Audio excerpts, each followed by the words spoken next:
Y continuamos en Con Sentido Público y vas a escuchar ahora una historia que como protagonista tiene a un adolescente, lamentablemente está en muy grave estado, 17, 18 años. 14 años.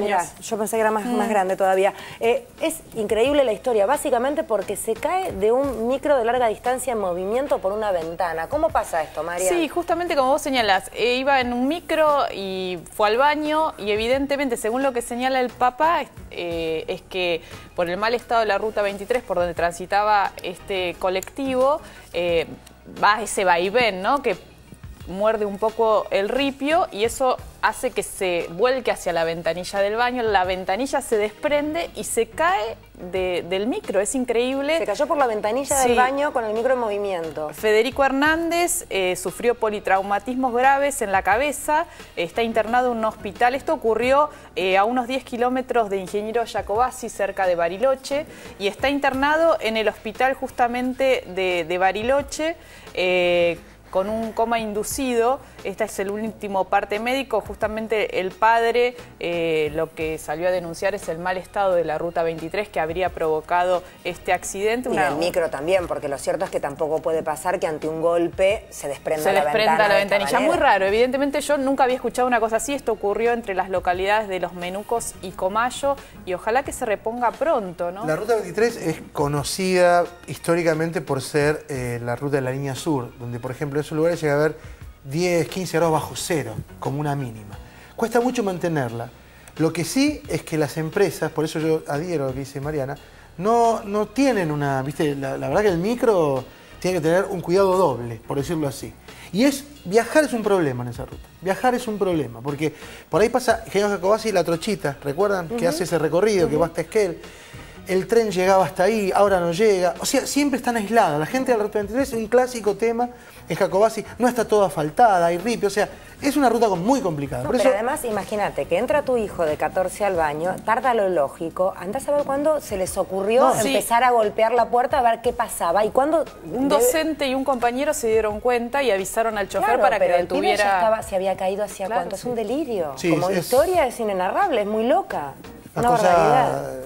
De una fatalidad tremenda. Sí, lamentablemente está grave. Y está grave. También como cierre es muy triste, ojalá se reponga, le mandamos nuestra solidaridad a la familia. Vamos ahora a armar un convito internacional de política y economía internacional. Alfred, dale, arrancamos con Alemania. Es con Europa, ¿no? Porque si yo te menciono la crisis europea, me decís, otra vez más Europa. Y ahora vamos a hacer ese convito, y vos empezaste con el tema de Alemania, y ves una sucesión de noticias que como que se naturalizó. Digamos, el desastre europeo ya no impacta. Vos fíjate que todos los días hay noticias y como que se naturaliza que una de las potencias económicas mundiales está en un desastre y profundizan ese desastre. Entonces vos me mencionabas Alemania. 1 de cada 5 trabajadores alemanes cobran el mínimo. A ver, estamos hablando de la potencia europea. Y esa potencia europea es la que por ahora no le está afectando en gran medida la crisis.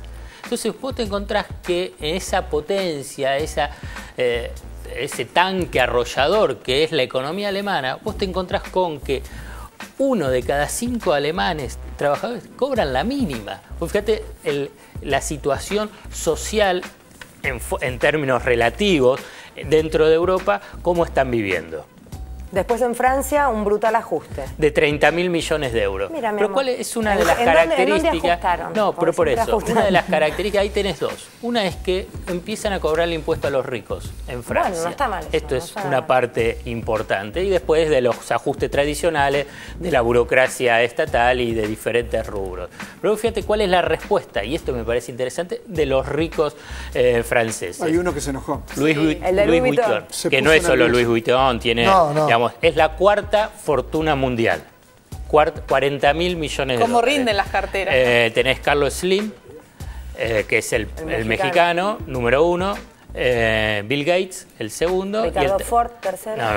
Y Warren Buffett, el tercero. Llegan a fin de mes cómodo. Sí, tranqui. 40.000 millones de dólares registrados o calculados, como quiera. Quiere nacionalizarse belga. Se quiere ir. Sí. Lo cual es de generó una un ofensa, un digamos. repudio enorme por parte de la sociedad francesa, barbaridades. Lo ridiculizó. Sí. Bueno, esto es uno de los puntos esenciales para entender, bueno, también cuál es un origen de la crisis. La crisis no surge, nada, no es un tema natural, que porque llueve o deja de llover, te llueve en crisis. No, no, hay razones estructurales. Una de ellas es la concentración de la riqueza en muy pocos, y que esos muy pocos no quieren pagar impuestos o evaden. Y por otra parte, el salvataje a los bancos, como venimos escuchando. Y esa es sigue la misma historia, digamos. Hay recursos. ¿A dónde van los recursos? A salvar bancos. En este caso es el Bankia, uno de los principales bancos españoles, donde entre 4.000 a 5.000 millones de euros, pum, van a ese agujero negro de un banco que está quebrado, pero que no quieren aparecer como que está quebrado. ¿Y sabés quién era el gerente general? ¿Quién manejaba Bankia hasta la quiebra? Bueno, Rodrigo Rato. Rodrigo Rato fue número 1 del Fondo Monetario Internacional y venía y decía, digamos, qué es lo que debería hacer los países latinoamericanos y especialmente la Argentina, ¿no? Bueno, fundió un banco. Vamos como última escalita en este City Tour que nos está llevando, o País Tour, Europa Tour, a Italia. Claro, el PBI italiano ya se sabía que había retrocedido. La cuestión es que en la revisión de los números aparece que retrocedió más. Entonces uno ve que Italia es una de las potencias europeas. Alemania, Francia e Italia. Entonces todos miramos a España y ya España está destrozada, digamos, económicamente destrozada, y lo que hace Rajoy y lo que hace Alemania, lo que hace el Banco Central es para destrozar más a España. Pasa que todo lo que miran es qué pasa después de España, y ahí aparece Italia. Y entonces cuando se dan los datos de qué es lo que pasa con el Producto Bruto Italiano, y que cayó mucho más y por consiguiente están en recesión, y las políticas que implementan es la del ajuste y de más recesión, uno dice, mamita, Europa está en crisis, no naturalicemos que, bueno, no pasa nada. No, porque si Europa está en crisis, un sector de la economía mundial también va a estar en crisis. Por consiguiente, hay factores que directo o indirectamente te terminan afectando, o sea, termina afectando a la Argentina. Vamos ahora a mostrarte lo que hizo una madre desesperada a la hora de identificar a sus niñitos que eran exactamente iguales. Eran gemelos, pero por 4. ¿Cuál sería? Cuatrillizos. ¿Pero gemelos se dice cuatrillizos? No, cuatrigemelos. No, esos son muy parecidos entre sí. Porque mellizos no son exactamente iguales, gemelos son exactamente iguales. La misma, ¿cómo es? No sé, pero bueno, son iguales.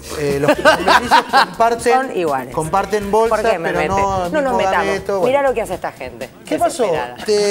Tan Choyong, que dio a luz a cuatrillizos, les hizo una corte de pelo marcando el número de cada uno de sus hijos. Es una guacha. O sea, 1, 2, 3, 4. ¿Vale? En la cabecita. ¿No dicen que las mamás llegan a tener una percepción especial cuando tienen gemelos, que algo que vos no te das cuenta, no lo percibís? En este caso Ahí no. está. Ay, mi amor, no puede hacer eso. Porque además en el colegio se les mezclaban, en realidad. Entonces así en el colegio ya no tuvieron más lío. Llama por el pero número, les pueden poner un cartelito. Claro, por el número le dice, vení 4, vení 2, vení 3. Portate bien, 3. Mirá que 2 te están mirando. Lo que pasa es que los nombres en chino eran muy difíciles. Para mí además es como un metamensaje, porque tener el número 2 en la cabeza es como que será segundo toda la vida. No, ¿cómo eligió 1, no? ¿Cómo eligió el 1 del 1 al 2? Uy, en orden de salida, a medida que le fueron saliendo. Seguramente. Sí, claro. Lo cierto es que tanto el padre, mamita, y los profesores en la escuela le agradecieron a Tan Choyong, porque dijeron, ahora todo es mucho más fácil. Sí, claro. Pero por eso, para mí el Bueno, problema ordena es el mucho, colegio. ordena. ¿Eh? Ordenan, los números ordenan. Claro, vos me lo decís como experta en economía.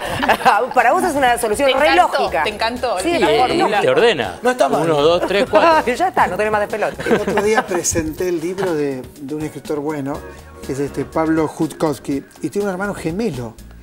¿Pero qué hizo? Uno se dejó la barba poquita, son idénticos, te juro. Bueno, que son a mí me pasaba en uno otra se dejó casa la barba y el donde otro yo vivía, no. En la otra Entonces, casa te das donde yo cuenta. vivía había vecinos que eran gemelos y yo no sabía. Y había uno que era tremendamente simpático y otro que era una grieta. Y un día le digo, escúchame, esta gente está loca, digo en casa. Un día me saluda bárbaro y otro día no me da ni 5 de bola, este tipo está loco. No, tarada, son gemelos. Son 2.